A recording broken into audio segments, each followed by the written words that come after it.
விஜய் பொறுத்த வரைக்கும் அவர் கூட்டணிக்கு வரமாட்டார். அப்படியே அது வந்தாலும் அதிமுகவின் எதிர்காலத்துக்கு அது நல்லதல்ல. ஆக ஊழல் வழக்கிலையும் பழனிசாமி விட்டு வச்சு, கொடநாடு கொலை கொள்ளை வழக்கிலையும் விசாரணை செய்ய மாத்திரம் விட்டு வச்சு, இது இந்த இணைப்பு நடக்கலை அப்படின்ற ஆதங்கத்தில் இந்த மாதிரி சொல்றீங்களா? இதை முடக்கி தான் செய்வாங்க. உங்களோட எதிர்பார்ப்பா தானே? அவங்க தான் சொல்றாங்களா 200 இடங்கள்ல வெற்றி வர போறோம், 200 இடங்கள். அவங்க 200 இடம்னு சொல்றது அவங்களே இல்லை சார், திமுக சொல்லிட்டு இருக்காங்க. நீங்க எடுத்தோன்னே எப்ப எல்லாம் விஜய் கூட்டணிக்கு வருவாருன்ட்டு கடைசி நிமிஷத்துல விஜய் வரலன்னு வச்சுக்க. ஆட்சியும் தக்க வச்சு 5 ஆண்டுகள் முழுமையா நிறைவு செஞ்சார் இல்லையா? அது ஆளுமை கிடையாதா? தலைவருக்கான ஒரு பாங்கு கிடையாதா? அதுவும் கேசி பழனிசாமி பேரை சொன்னீங்கன்னா 110 இருக்க வேண்டிய பிபி 160 வரைக்கும் போகும். மகளிர்லாம் ஒன்றிணைத்து திராவிட முன்னேற்ற கழகத்தை வெற்றி பெற செய்து, ஒருவேளை இந்த இணைப்பு நடந்திருந்து உங்க முயற்சியில நடந்திருந்தா இந்த மாதிரி பேசுவீங்க. திராவிட முன்னேற்ற கழக ஆட்சி இதை எப்படி கண்டுகொள்ளாமல் போய்கொண்டே இருக்கிறது என்பது, நீங்க விஜய் வரவை சாதாரணமா எடுத்து இப்படி தூக்கி எறிஞ்சிட முடியாது. 20% வாக்குகள் இருக்குன்னு கூவுறாரு பழனிசாமி, அதில் 10% போயிடும். 2026 ஆளுகிற வாய்ப்பை அதிமுக தவறவிட்டால் எடப்பாடி பழனிசாமி என்பவர் அதிமுகவில் நீடிக்க முடியாது. வணக்கம், இது புதிய தலைமுறையின் பாட்காஸ்ட். இன்றைய நிகழ்வில் நம்மோடு இணைந்திருப்பவர்கள் அதிமுகவின் முன்னாள் நாடாளுமன்ற உறுப்பினர் திரு கேசி பழனிசாமி மற்றும் புகழேந்தி அவர்கள். வணக்கம் சார். ஒருங்கிணைப்பு குழு உருவாக்குனீங்க, அதோட நிலைமை இப்போ என்ன? திரு எடப்பாடி பழனிசாமி அவர்கள் மட்டும்தான் இந்த ஒருங்கிணைப்பு குழுவுக்கான ஒரு வரவேற்பை, அந்த முன்னெடுப்பை ஆதரிக்கிற வகையில் அவர் முன் வரலை. திரு ஓ பன்னீர்செல்வம் அவர்கள் பலர் மூலமாக ஒருங்கிணைப்பு குழுவுக்கு ஒரு ஒத்துழைப்பு கொடுக்கிற வகையில் சில செய்திகளை பரிமாறுறார். திரு ஜேசிடி பிரபாகர் அவர்கள் கூட அந்த உடல்நலம் சரியில்லாத போது இருந்தபோது போய் பார்த்தார். ஸோ அவர் ஒன்றிணைய வேண்டும் என்று நினைக்கிறார். ஆனால் எடப்பாடி பழனிசாமி அவர்கள் தரப்பில் இன்னும் அதற்குரிய அந்த இணக்கமான ஒரு சூழ்நிலைகள் அவர் இதுவரை தெரிவிக்கலை. இல்லை, அடிப்படையில் எனக்கு ஒரு கேள்வி, இந்த குழு எப்படி உருவாக்கப்பட்டது? இல்லை, திரு புகழேந்தி அவர்கள் இப்படி ஒரு கருத்தை சொன்னார். இந்த மாதிரி நம்ம இணைந்து செயல்படுவோம், கட்சியை பலப்படுத்தணும்ன்று என்னிடத்தில் தெரிவித்தார். திரு ஜேசிடி பிரபாகரன், திரு புகழேந்தி, நான் 3 பேரும் உட்கார்ந்து பேசணும். இல்லை, அங்கே தான் கேள்வியும். இப்போ 3 பேருன்றதுமே 3 பேருமே கிட்டத்தட்ட இப்போ இவர் ஓபிஎஸ் டீம்லேருந்து வந்தார், ஜேசிடி பிரபாகர் ஓபிஎஸ் டீம்லேருந்து வந்தார், நீங்கள் தனிச்சியாக இருந்தீங்க. ஸோ இந்த 3 பேர் சேர்ந்து எப்படி அந்த ஒருங்கிணைப்பு குழுவை இது சக்ஸஸ் ஆகும்னு நீங்கள் நினச்சிங்க? இதில் ஒருவேளை எடப்பாடி தரப்புலேருந்து ஒருத்தர் இருந்தார், இந்த குழுவில் இருந்தார் அப்படின்னா பேச்சுவார்த்தை நடத்துறதுக்கு கொஞ்சம் சுமூகமாக இருந்திருக்கும் இல்லையா? நீங்கள் கேட்ட கேள்விக்கு நான் பதில் சொல்கிறேன். நீங்கள் எங்கேயும் வெளியிலே போக முடியாது. எங்கள் கையை பிடிச்சிக்கிட்டு ஒரு நாள் ரயில் நிலையத்திலேருந்து வெளியில் வர மதுரையில் உள்ளே போகிறேன் ட்ரெயினுக்கு போகிறேன். திடீர்னு ஒருத்தர், நீங்கள் தான் புகழேந்தி தானே அப்படின்னு. ஆமாங்க அப்படின்னு. எல்லாம் சர்வசாதாரணமாக இந்த தொலைக்காட்சி எங்கேயோ கொண்டு போய் விட்டுடுச்சு. நம்மள கையை பிடிச்சவர் என்ன பண்ணார், அழ ஆரம்பிச்சிட்டார். ரொம்ப வயது மிக்கவர், பாவம். என்ன சார் திடீர்னு அழுவுறீங்க அப்படின்னா, என்ன இப்படி பண்ணுறாரு இவர் அப்படின்னு. எப்படியாவது இந்த கட்சி சேர்த்து வச்சுருங்க சார், தலைவர் உருவாக்கின இயக்கம் சார், வீணாக போயிடும் போல் இருக்குது சார்னு அழறாரு. என் கண்ணிலையும் தண்ணி வந்துருச்சு, என்னை கண்ட்ரோல் பண்ணவே முடியல. அப்படி தான் அவங்களுடைய தொண்டர்களுடைய எண்ணங்கள் எல்லாம் அப்படி இருந்ததால் இதை எடுத்துகிட்டு போனோம் சார். எடுத்துகிட்டு போன விடவே விடாதீங்க, என்ன நடந்தாலும் சரி. ஒரு கட்டத்தில் எங்களை தெருவில் போகிறவங்கன்னு சொல்லிட்டாரு. நீங்களாவது என்னாச்சு, சக்ஸஸ் ஆச்சா ஃபெயிலியர் ஆச்சான்னு கேட்குறீங்க. அவர் பழனிசாமி சொன்ன வார்த்தை, இந்த தெருவில் போகிறவங்களாம் பதில் சொல்ல முடியாதுங்கன்னார். அவர் ஒரு எக்ஸ்-எம்பி, அவர் ஒரு எக்ஸ்-எம்எல்ஏ. நான் அம்மாவுக்கு பணி கொடுத்து 11 வருஷம் இந்த கேஸுக்கு போடாருன்னு சர்வசாதாரணமாக சொல்லிட்டார். அதையும் தாங்கிக்கிட்டோம். ரைட்டப்பா, தெருவில் போகிறவங்களா இருக்கட்டும், அதெல்லாம் விட்டுரு, கட்சி ஒன்றாகணும், என்ன சொல்கிறேன் அப்படின்னு கடிதம் எழுதணும். பல தொலைபேசியில் தொடர்பு கொண்டோம். கடிதமாகவும் தொலைபேசியில் நேரில் போய் பார்க்கணும்னு தோணலை? நேரில் போய் இல்லை சார். இப்போ அவர் எதிர்கட்சி தலைவர் அந்தஸ்தோட கொஞ்சம் போலீஸோடு உட்காந்துருக்காரு. நீங்கள் இந்த கிரிடிஸ் ரோட்டில் போய் திரும்பணும். நான் உங்களை சந்திக்க முடியல, நான் வரணும்னு சொல்லிட்டோம் சந்திக்கிறதுக்கு. சரி, நீங்கள் அவரை சந்திக்க முடியல, புரிஞ்சிக்க முடியுது. 2ஆம் கட்ட தலைவர்கள் நிறையா பேர் இருக்காங்களே, இப்போ செங்கோட்டையன் இருக்காரு, ஜெயக்குமார், பயப்படுறாங்க சார். அவங்கள போய் நீங்கள் அவங்க யாருக்குமே அந்த தாட் இல்லையாப்பா? இல்லை, எல்லாருமே வேண்டியவங்க. ஒரு நீங்கள் சொன்ன நபரில் இவருக்கு சொந்தக்காரர் ஒருத்தர் இருக்காரு. ம் எனக்கு வேண்டிய ஒரு விஸ்வநாதெல்லாம் அவ்வளோ க்ளோஸாக இருந்தவங்க தானே. யார் க்ளோஸாக இல்லை நம்மகிட்ட, அவ்வளோ க்ளோஸாக இருந்தாங்க. அம்மா அதுவும் பெங்களூர் கான்ட்ராக்டில் ரொம்ப க்ளோஸாக இருந்தவங்க. ஆனால் என்னை பொறுத்த வரைக்கும் இப்படியா பயப்படுவாங்க எனக்கு புரியவே மாட்டேன். எந்த காலகட்டத்திலையும் இப்படி நான் பார்க்கலைங்க. யாராவது துணிச்சலாக குரல் கொடுப்பாங்களா அப்படிங்கிற கேள்விக்குறியிலே இருக்கோம். நம்ம யாரும் முன் வர மாட்டேன்றாங்க. 6 பேர் பேசுனாங்கன்றது, 6 பேர் கேட்க போனாங்கன்றது, அதெல்லாம் அடித்து நொறுக்கிறாருல பழனிசாமி. அதெல்லாம் யாருமே கிடையாது, பொய், அதெல்லாம் நம்பாதீங்க அப்படின்ட்டாரு. திரும்பி பேசவே இல்லை. இனி அது உண்மைதான். அந்த 6 பேர் போய் பேச அடுத்து அவர் எடப்பாடி பழனிசாமி இவங்கெல்லாம் தெருவில் போகிறவங்க, அதெல்லாம் பற்றி நம்ம பேசக்கூடாது, இதை பற்றியெல்லாம் என்கிட்ட கேட்காதீங்கன்னு ஒரு உதாசீனமாக அவமானப்படுத்துகிற வகையில் பதில் சொன்னதுக்கு அப்புறம் இப்போ கூட இருக்கிறவங்க 2ஆம் நிலை 3ஆம் நிலையில் இருக்கிறவங்க எப்படி பேச யாரும் பேச முன் வரல, தயாராகவும் இல்லை. தலைவராக இருக்கிறவர் மற்றவர்களது கருத்துக்களை தெரிஞ்சு அடிமட்ட தொண்டர்கள் எதை விரும்புகிறாங்க, கிளைக்கழக நிர்வாகிகள் ஒன்றிய மாவட்ட அளவில் இந்த ஒற்றுமையை விரும்புகிறார்கள், 2ஆம் நிலை தலைவர்கள் விரும்புகிறாங்கன்னு தெரிஞ்சுக்கிட்டு ஒரு நிதானமான பதில் சொல்லியிருக்கலாம். இப்போ நாங்கள் அந்த ஒருங்கிணைப்பு குழு முதல் பத்திரிகையாளர் சந்திப்பை வச்ச உடனே திரு செங்கோட்டையன் அவர்கள் இல்ல திருமணத்துக்கு நான் போனேன், பொள்ளாச்சிக்கு போனேன். அவ்வளோ பேரும் கையை பிடிச்சிட்டு இது நல்ல முயற்சி, விட்டுறாதீங்க, எப்படியாவது இதை ஒருங்கிணைச்சிருங்க என்று அவ்வளவு பேரும், அவங்க எல்லாரும் எடப்பாடி பழனிசாமியோடு இருக்கிறவர்கள், அதிமுகவில் இருக்கிறவர்கள். அது அடுத்த நாள் தினமலர் பத்திரிகையில் வந்தது. அது அதுக்கு ஒரு மிகப்பெரிய வரவேற்பு கிடைக்குதுன்னு உடனே எடப்பாடி பழனிசாமி கோவையில் வச்சு பத்திரிகையாளர் சந்திப்பில் அப்படி ஒரு வார்த்தை, அதெல்லாம் ஒரு அவர் தவிர்த்திருக்கலாம். ஒரு ஒற்றுமையை விரும்புகிறவர், ஒரு டிகிரியில் இருக்கார், ஒரு 60-70 டிகிரியில் இருக்காருன்னா இந்த ஒருங்கிணைப்பு குழு கேட்டால் இன்னும் வேகமாக எகிருது, பிபி ஏறுற மாதிரி. அதுவும் கேசி பழனிசாமி பேரை சொன்னீங்கன்னா 110 இருக்க வேண்டிய பிபி 160 வரைக்கும் போகும். சரி, திரு எடப்பாடி பழனிசாமி இதுக்கு ஒத்துழைக்கலை அப்படின்றது சரி. இந்த பக்கம் திருமதி சசிகலாவாக இருக்கட்டும், திரு தினகரனா இருக்கட்டும், டிடிவி தினகரனா இருக்கட்டும், ஓபிஎஸ்ஸாக இருக்கட்டும், இவங்கெல்லாம் ஒத்துக்கிட்டாங்களா பேச்சுவார்த்தை? அவர் சொன்ன மாதிரி ஓபிஎஸ்ஸை பொறுத்த வரைக்கும் எடுத்து உடனே எடப்பாடி பழனிசாமி இப்படி சொல்லி இதுக்கு நான் தயாராக இல்லைன்னு அறிவிச்சிட்டதுக்கு அப்புறம் மற்றவங்க எப்படி வருவாங்க? அவர் அமைதியாக இருந்திருந்தாலே இந்த ஒருங்கிணைப்பு வடிவு எடுத்திருக்கும். நீங்க எடுத்த உடனே இவரே கவுத்து விட்டார்ல, நான் அதற்கு தயாராக இல்லை. எங்களை ஒருவேளை என்னையோ இல்ல திரு புகழேந்தி அவர்களையோ இல்ல ஜேசிடி பிரபாகரன் அவர்களையோ தனிப்பட்டதாக பேசுறது இல்ல, இந்த இணைப்பு முயற்சியை முன்னெடுக்கிறவர்களை அவரை கேவலப்படுத்துறார், அசிங்கப்படுத்துறார், அதுக்கு தான் தயாராக இல்லை என்பதை தெளிவுபடுத்துகிறார். அப்ப அதை தாண்டி மற்றவங்க எப்படி முன் வருவாங்க?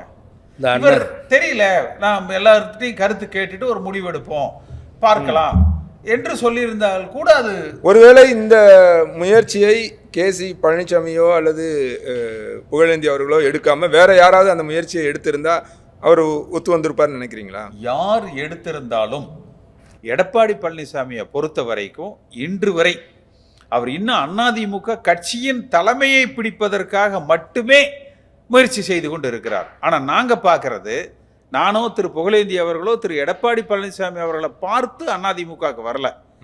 நான் புரட்சி தலைவர் எம்ஜிஆர் காலத்தில் சட்டமன்ற உறுப்பினராக அவரோடு பணியாற்றியவன். அந்த காலகட்டத்திலேயே திரு புகழேந்தி அவர்கள் கட்சி நிர்வாகியாக பணியாற்றியவர். திரு ஜேசிடி பிரபாகரன் புரட்சி தலைவரோடு சட்டமன்ற உறுப்பினராக பணியாற்றியவர்கள். அப்போ நாங்கள் எடப்பாடி பழனிசாமியை பார்க்கல, எங்களை எல்லாம் அடையாளப்படுத்திய உருவாக்கிய புரட்சி தலைவர் எம்ஜிஆரை பார்க்கிறோம். அவர் உருவாக்கிய இயக்கம் 1000 ஆண்டுகளுக்கு வலிமையான ஒரு இயக்கமாக, தேர்தலில் வெல்லுகிற இயக்கமாக இருக்க வேண்டும். அதற்கு நம்மாலான பணி என்ன என்கிற அளவில் தான் அதை பார்க்கிறோம். 2021க்கு முன்னால் முதல்வர் ஜெயலலிதா மறைவுக்கு பிறகு கிட்டத்தட்ட இவர் முதலமைச்சரான பிறகு சொல்கிறேன், ஆன பிறகு கிட்டத்தட்ட 1-1.5 ஆண்டுகள் கிட்டத்தட்ட அதிமுகவே முடிஞ்சு போயிடும், இந்த ஆட்சியே முடிஞ்சு போயிடும்னு சொல்லப்பட்ட நிலையில் கட்டுக்கோப்பாக கவர்மெண்ட்டை நடத்தி ஆட்சியும் தக்க வச்சு 5 ஆண்டுகள் முழுமையாக நிறைவு செஞ்சார் இல்லையா? அது ஆளுமை கிடையாதா? தலைவருக்கான ஒரு பாங்கு கிடையாதா? அதாவது ஒரு அரசாங்கத்தில் முதலமைச்சராக இருந்து 120 சட்டமன்ற உறுப்பினர்களை சமாளிப்பதுன்னா, மதுகோடான்னு ஒருத்தர் இருந்தார் தெரியுமா முதலமைச்சராக, அவர் ஒரே ஒரு எம்எல்ஏ தான், 5 ஆண்டு காலம் அவர் முதலமைச்சராக இருந்தார். அதுக்கு பின்னாடி சிறைக்கு போயிட்டார், அவரது அரசியல் வாழ்வே முடிஞ்சு போச்சு. அதனால் எல்லா சட்டமன்ற உறுப்பினர்களுக்கு வேண்டிய வசதி வாய்ப்புகளை செய்து கொடுத்தால் அந்த 120 130 சட்டமன்ற உறுப்பினர்கள் உங்களை ஆதரிச்சிருவாங்க. அதனால அவர் சிறந்த தலைவர் ஆக முடியாது. மக்கள் செல்வாக்கை இல்ல அரசியல் அது ஒரு விதமான சாணக்கியத்தனம் தானே இல்லையா? அது மீண்டும் ஆட்சி அமைக்க உதவாதுன்னு சொல்றேன். அது உதவுவது எங்க? ஆளுகிற அரசாங்கத்தை அந்த காலத்தை நகர்த்தி கொண்டு போறதுக்கு தான் இருக்கும். ஆனால் இவர் அந்த கட்சிக்கு அந்த பொறுப்பு எடுக்கிற பொழுது அதிமுக எப்படி இருந்தது? 50 நாடாளுமன்ற உறுப்பினர்களோடு நாடாளுமன்றத்தில் இருந்தோம். இன்னைக்கு நாடாளுமன்றத்தில் அதிமுக விலாசம் இல்லை. பாண்டிச்சேரியில் முதல்ல அதிமுக ஆட்சி அமைத்த இடம் எப்படி இருந்தோம்? தமிழ்நாடு முழுக்க 2014 2016 40லிருந்து 45% வாக்கு வங்கியோடு இருந்தது. ஆனால் இன்றைக்கு அந்த அதிமுக நான் 19% ஒரு 20 தொகுதியில் போட்டியிட்டு இன்றைக்கு 20% 33 தொகுதியில் போட்டியிட்டு பெற்றிருக்கிறேன் என்று பெருமையாக பேசி கொண்டிருக்கிறார். இதான் எம்ஜிஆர் கண்ட அதிமுக, இதான் ஜெயலலிதா அம்மா வளர்த்த அதிமுக. அப்போ ஒருவர் கட்சிக்கு தலைவராக இருப்பதும் மக்களால் ஏற்றுக்கொள்ளுகிற தலைவராவதும் தேர்தலில் அந்த கட்சியை ஆளுகிற கட்சியாக அமர்த்துவதும் அதுதான் தலைமை பண்பு. அரசாங்கத்தை நடத்தி செல்வதற்கு பேர் தலைமை பண்பு அல்ல. அப்படின்னா அது மதுகோடாவைத்தான் நீங்கள் மாபெரும் தலைவராக நீங்கள் எடுத்துக்கணும். உதாரணத்துக்கு நான் ஓப்பனாகவே சொல்கிறேன் உங்களுக்கு, திராவிட முன்னேற்ற கழக ஆட்சி இதை எப்படி கண்டுகொள்ளாமல் போய்கொண்டே இருக்கிறது என்பது புரியாத புதிராக இருக்கிறது. 3.5 ஆண்டு காலம். இந்த 3.5 வருஷத்தில் இவங்க எத்தனையோ பேர்த்தை அரெஸ்ட் பண்ணி உள்ளே போட்டிருக்கணும், பழனிசாமியும் சேர்த்தி. ஆனால் அதில் மாத்திரம் விதிவிலக்கு ஏன் அப்படிங்கிறது என்னால் புரிஞ்சிக்க முடியல. நல்லா கவனிங்க, 18 பேர் காமன் ஆர்டரில் அக்யூஸ்டு 2 பேர் போட்ட கேஸில் கொடநாடு கொலை வழக்கில் விசாரிக்க சொல்கிறாங்க.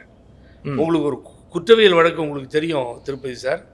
அதில் பார்த்தீங்கன்னா டிஸ்கிரிஷனரி பவர் ஆஃப் இது யார் பிபி ப்ராசிக்யூஷன் சைடு வேணான்னு விட்டுடலாம், யாரும் கேட்க முடியாது.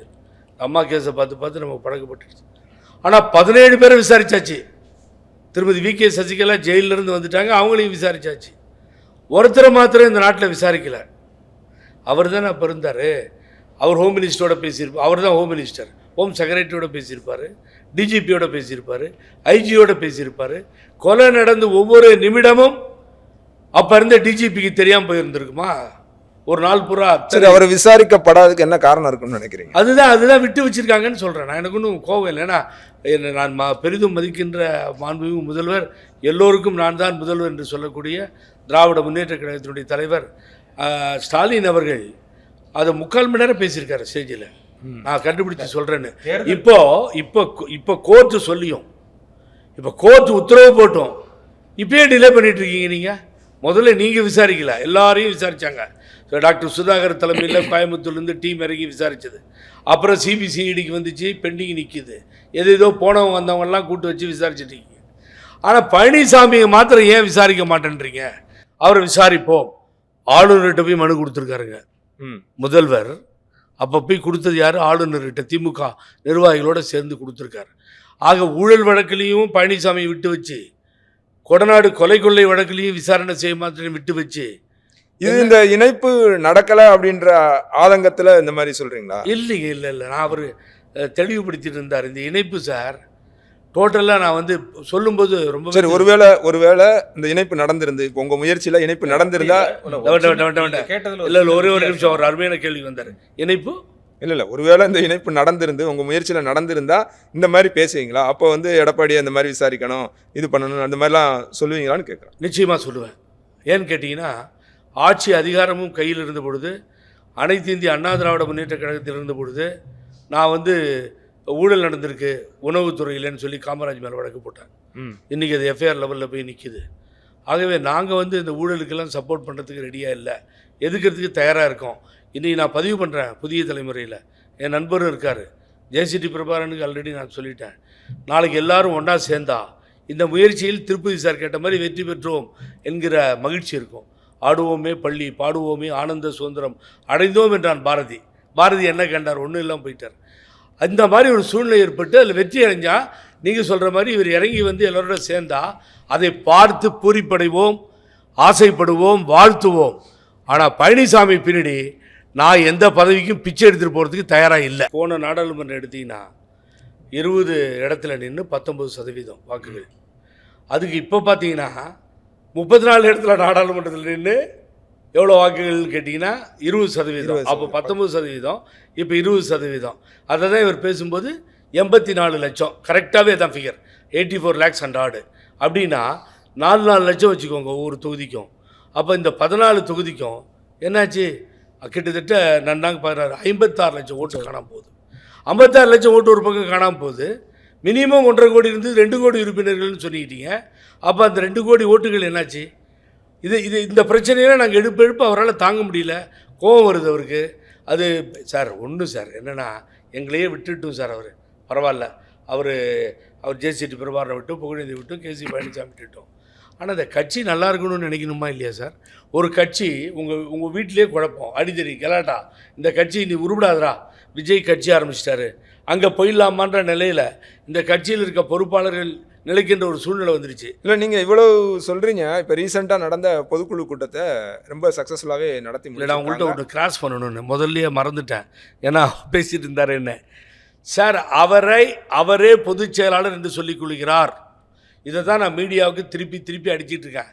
மீடியா மறுபடியும் ஒத்துக்கிறது இல்லை, அவரை பொதுச் செயலாளர் அவர் இல்லை. இப்போ வரைக்கும் நீதிமன்ற உத்தரவு அப்படித்தான் இல்லையே. எந்த நீதிமன்றம் எனக்கு காட்டுங்க, நான் வச்சுருக்கேன், நான் காட்டுறேன். எந்த நீதிமன்றமாவது இவரை பொதுச் செயலாளர்னு சொன்னிச்சுன்னு சொல்லுங்கள். உச்ச நீதிமன்றம் சிவில் கோர்ட்டில் போய் பார்த்துக்க சொன்னிச்சே தவிர, எடப்பாடி சிவில் கோர்ட் கேஸ் என்ன பெண்டிங்கில் இருக்கு, அங்கே தான் பார்த்துக்கணும். தட் இஸ் அது அந்த வரைக்கும் இன்டரிமா இவர் தானே இருக்க முடியாது. எலெக்ஷன் கமிஷனில் அவர் பொதுச் செயலாளர் இல்லை. வர சொல்லுங்கள், உட்கார வைங்க, நான் பேச தயார். இன்னமும் கோஆர்டினேட்டர் தான் இருக்காங்க, ஜாயின்ட் கோஆர்டினேட்டர் தான் இருக்கார். உதாரணமாக நடுவில் நடந்த கோர்ட்டில் ஜட்ஜி கேட்குறாரு, பார்த்துட்டாரு, ஃபவுண்ட் எவ்ரி திங். ஆமாம், உங்களை நீங்கள் எப்படி ஜென்ரல் செக்ரட்டரின்னு போட்டுக்கிட்டீங்கன்னு கேட்குறாரு. உடனே என்ன பண்ணார், சென்னை கோர்ட்டில் புதிய தலைமுறையில் பிரேக்கிங் போச்சே, உடனே என்ன பண்ணார், தப்பாக போட்டோம், லாயர் அங்கேயே மன்னிப்பு கேட்டு, இதை நீங்கள் அது உரிமை இருக்குது அவங்களுக்கு கேட்குறதுக்கு, பொதுச் செயலாளர் போடுறதுக்கு நீங்கள் அனுமதிக்கலாமான்னு கேட்டு, அதையெல்லாம் நான் பண்ண முடியாது, இதுக்கு பதில் சொல்லுங்கன்னு சொன்னோன்னே, இணை ஒருங்கிணைப்பாளர்னு எழுதி கொடுத்துட்டாங்க சார் பொதுச் செயலாளர் அடிச்சுட்டு. இல்லை இதில் அப்போ இது தப்பு தானே? நான் எங்கே பாயிண்ட் அவுட் பண்ணுறேன்னு உங்களுக்கு புரிஞ்சிருக்கோம்.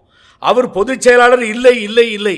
ஆனால் திரு சி வி சண்முகம் ரொம்ப தொடர்ச்சியாக அழுத்தமாக சொல்லிட்டு இருக்காரு. இன்ஃபேக்ட் இந்த இரட்டை இலை வழக்கில் கூட நீங்கள் பார்த்துருப்பீங்க, அவரோட செய்தியாளர் சந்திப்பில் அவர் ரொம்ப கிளியராக சொல்கிறாரு, இந்த சூரியமூர்த்தி அப்படின்றவர் இந்த மனு போடுறதுக்கே தகுதியான ஆள் கிடையாது. அவர் கட்சியில் இல்லைங்க, நான் கட்சியில் இல்லைங்க. கடந்த 2021 சூரியமூர்த்தி கட்சியில் இல்லைங்க, நான் கட்சியில் இல்லைங்க, கேசி பழனிசாமி கட்சியில் இல்லைங்க, இன்னும் யார் எதுக்குறாங்களோ அவங்களாம் கட்சியில் இல்லை. இவங்க மாத்திரம் தான் இந்த கட்சியில் இருக்காங்க. அது ஒரு விதி. தலைவர் கோர்ட்டுக்கு போனால், வழக்காடு மன்றத்துக்கு போயிட்டா ஆட்டோமேட்டிக்காக உங்கள் மெம்பர்ஷிப் போயிடுதுன்னு 5A ஒரு விதி இருக்குது, அதிமுக பைலாவில் இருக்குது. நான் கேட்குறேன், இவர் போனார் கோர்ட்டுக்கு, அப்போ இவரும் எக்ஸ்பெல் போயிட்டார்ல வெளியில், இவர் மாத்திரம் இப்படி மெம்பராக இருப்பார் உள்ளார சார். நான் என்ன திருப்பதி சாருக்கு ரொம்ப நீட்டாக பதில் சொல்கிறேன். நான் எலெக்ஷன் கமிஷனுக்கு வர முடியாது, நான் தான் பொதுச் செயலாளர். கோர்ட்டுக்கு வர முடியாது, நான் தான் பொதுச் செயலாளர். என்ன தொண்டர்கள் தேர்ந்தெடுத்துட்டாங்க, ரெட்டிஃபிகேஷன் கிடைச்சிருச்சு பொதுக்குழுவில், நான் தான். நீங்கள் என்ன கேட்குறது, யார் ராணி பொதுக்குழு, யார் ராணி இது, சாரி யார் ராணி தேர்தல் கமிஷன் அப்படின்னு பேசிட்டு போக வேண்டியதானே? ஏன் அங்கங்கேயும் போய் கை கட்டிட்டு நிற்கிட்டோம்? நாங்கள் கொடுக்குற புகார் மணிக்கே அவர் பதில் சொல்லணும். What is the reason? இப்போ இரட்டலை வழக்கு சிவில் நீதிமன்றத்தில் பார்க்கணும்னு சொல்லியிருக்காங்க. இப்போ 3 தரப்புமே கூப்பிட்டு விசாரிச்சு கேட்டால் 4 தரப்பு இல்லையா? பார்க்கும்போது என்னடா புகழேந்தி இப்படி சொல்கிறாருன்னு நினைப்பாங்க. அன்றைக்கே நான் டெல்லியில் 4:30 மணிக்கு சொல்லிட்டேன், இதை முடக்கி தான் ஆகணும், வேறு வழியே கிடையாது. இதை முடக்கி தான் செய்வாங்க எலெக்ஷன் கமிஷனும். உங்களோட எதிர்பார்ப்பு தானே? என்னுடைய அதில் பிரேயர், வேண்டுகோள் என்பது, திரு எடப்பாடி பழனிசாமி அவர்களுக்கு தேர்தல் ஆணையம் இடைக்கால பொதுச் செயலராக ஒரு அங்கீகாரத்தை கொடுத்திருக்கிறாங்க. எஸ், அந்த அங்கீகாரத்தை திரும்ப பெற வேண்டும் அல்லது ரத்து செய்ய வேண்டும். தொண்டர்களால் ஒரு தலைமை தேர்ந்தெடுக்கப்பட வேண்டும் என்பதுதான் என்னுடைய கோரிக்கை. அதில் என்னென்னா, இன்டர்வியூமே ஒன்று கொடுக்குறேன். அவர் பாவம், அவர் சொல்கிறார், அதுக்கு லெகரி லெட்டர் என் கையிலே இருக்குது. லெகரி என்ன சொல்கிறார் செயலாளர்னு கேட்டிங்கன்னா, நீங்கள் கொடுத்ததெல்லாம் நாங்கள் ரெக்கார்டில் வச்சுக்கிட்டோம், நீங்கள் நிறைய போஸ்டிங் போட்டு கொடுத்தீங்க அப்படின்னு சொல்லி, நீங்கள் அதில் பொதுச் செயலாளர் போட்டுக்கிட்டார் கொடுத்தீங்க.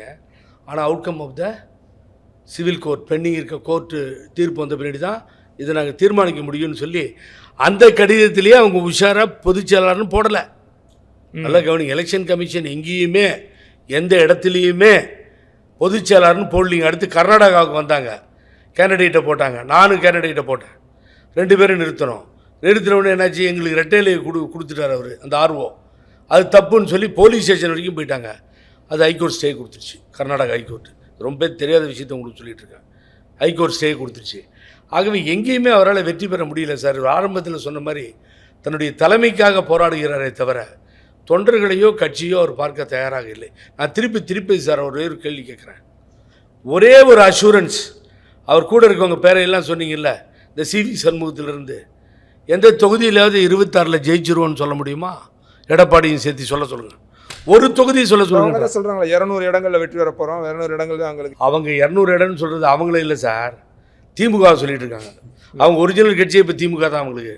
அதனால் திண்டுக்கல் சீனிவாசன் சொல்லியா எல்லோரையும் ஒன்றிணைத்து, மகளிர்லாம் ஒன்றிணைத்து திராவிட முன்னேற்ற கழகத்தை வெற்றி பெற செய்து எங்கள் அண்ணன் திண்டுக்கல் சீனிவாசன் சொன்னார், முதல்வர் ஸ்டாலின் அவர்களை முதல்வராக நீடிக்க செய்வோம், உறுதிமொழி. ஆகவே 200 சீட்டுன்னு சொன்னது இவங்களே இல்லை, திராவிட முன்னேற்ற கழகத்தை. இல்லை, கள நிலவரம், அதாவது இன்றைக்கு ஆளுகிற திமுக அரசாங்கத்தின் மீது கடுமையான அதிருப்தி இருக்குது. மக்கள் ஒரு மாற்றத்தை விரும்புகிறாங்க, அதில் மாற்று கருத்து கிடையாது. இப்போ சமீப காலத்தில் இந்த 2-3 நடவடிக்கைகளில் இந்த டங்ஸ்டன் அந்த சுரங்க விஷயமாகட்டும், இப்போ இந்த அண்ணா பல்கலைக்கழக அந்த மாணவி, எடப்பாடி பழனிசாமி செயல்படுகிறார். இதற்கு முன்பு இவர் மீது இருந்த குற்றச்சாட்டு வந்து செயல்படாதவராக இருக்கிறார், ஒரு எதிர்க்கட்சி தலைவருக்கு தகுதி இல்லாதவராக இருக்கிறார் என்பது பண்றாரு. இல்ல, ஆனா அது கட்சியிலிருந்து பிரிஞ்சு வந்த பிறகு ஓரளவுக்கு ஆக்டிவா தான் இருக்காங்க. இல்ல, நம்ம கள நிலவரத்தை பார்க்கணும். திமுகவோட கூட்டணி, அந்த கூட்டணி வாக்குகள் நிச்சயமா நம்ம பாஜகவோட போக முடியாது.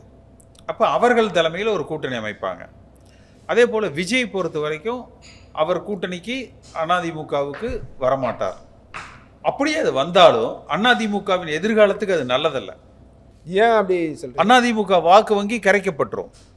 அப்ப நீங்க புரட்சி தலைவர் எம்ஜிஆருடைய அந்த வாக்கு வங்கியை, அந்த தொண்டர் பலத்தை, அந்த கட்சி, அந்த விமர்சனம் பாஜக மேல தானே வைப்பாங்க இல்லையா? பாஜக வந்து மாநில கட்சிகளை கொஞ்சம் கொஞ்சமா கரைச்சி ஆட்சியை பிடிப்பாங்க அப்படின்னு. அதே இடத்த விஜய்க்கு தரீங்களா? இல்லை, நீங்க அவர் இப்பதான் புதுசா வந்திருக்காரு, அவருடைய பலம் என்னன்னு சொல்லி நமக்கு வந்து தெரியாது, அவர் வருவாராங்கிறது தெரியல. நீங்க எடப்பாடி பழனிசாமி சென்ற நாடாளுமன்ற தேர்தலில் அந்த தவறு தான் செய்தார். மாபெரும் மெகா கூட்டணி அமைப்பேன் அப்படின்னாரு, அமைக்க முடியலன்னு தேர்தல் அறிவிச்ச அன்னைக்கே நம்ம தோத்துட்டோன்னு எல்லா கட்சிக்காரங்களும், நீங்கள் யாரும் கூட்டணி கிடையாதுப்பா, நம்ம எல்லாம் சேர்ந்து ஒன்றா இருந்து கஷ்டப்பட்டு போராடி நம்ம ஒரு 150 தொகுதியில் ஜெயிக்க பார்ப்போம் அப்படின்னா தொண்டர்கள் அதற்கு தயாராவாங்க. அதற்கு தேவையான பலத்தை, அந்த ஸ்ட்ராட்டஜியை அந்தந்த பூத்துகளில் அதிக வாக்கு பெறுவதற்கு முயற்சிகளை மேற்கொள்வாங்க. நீங்கள் எடுத்தோன்னே எப்போ எல்லாம் விஜய் கூட்டணிக்கு வருவாருன்ட்டு கடைசி நிமிஷத்தில் விஜய் வரலன்னு வச்சுக்கோங்க, என்ன ஆயிரும்? தேர்தலுக்கு முன்பே தோற்று விட்டதாக ஆயிரும். சொல்லிட்டாரு அவர் தான், புசியானந்த விட்டு சொல்லிட்டாரு. திரும்பி வரலன்னு அவரே சொல்லிட்டாருல்ல. ஒரு பேச்சுக்கு தான் திமுக ஒரு வலுவான கூட்டணியா இருக்காங்க இப்போ வரைக்கும். அவங்க எந்த ஆசிரியர் சில முயற்சியெல்லாம் நடந்தது, அது எதுவும் பெருசா ரெஃப்ளெக்ட் ஆகல. அவங்க வலுவான கூட்டணியா இருக்காங்க. இன்றைய விஜய் அதிமுக கூட்டணி, ஏற்கனவே தேமுதிக அவங்க கூட்டணியோட இருக்காங்க. இப்போ இதோட விஜய் சேர்றாரு அப்படின்னா அது ஒரு வலுவான கூட்டணியா தானே இருக்கும். நீங்க சிறுபான்மையினர் சமுதாயத்தை சார்ந்த பல தலைவர்கள் என்னை தனியாக சந்திக்க வேண்டும் என்று கேட்டு என்னை வந்து சந்திச்சாங்க. சரி, அப்போ அவர்கள் என்னிடத்துல சொன்னதே, அவர்களது வாக்கு வங்கி என்பது 20% பக்கமாக இருக்கு.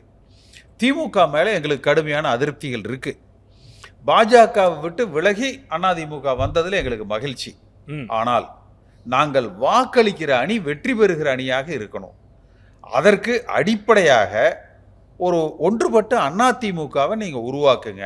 அந்த பப்ளிக் பர்செப்ஷன், இந்த அணி ஜெயிக்கும் என்கிற அந்த கட்டமைப்பை, தோற்றத்தை நீங்கள் உருவாக்குங்க.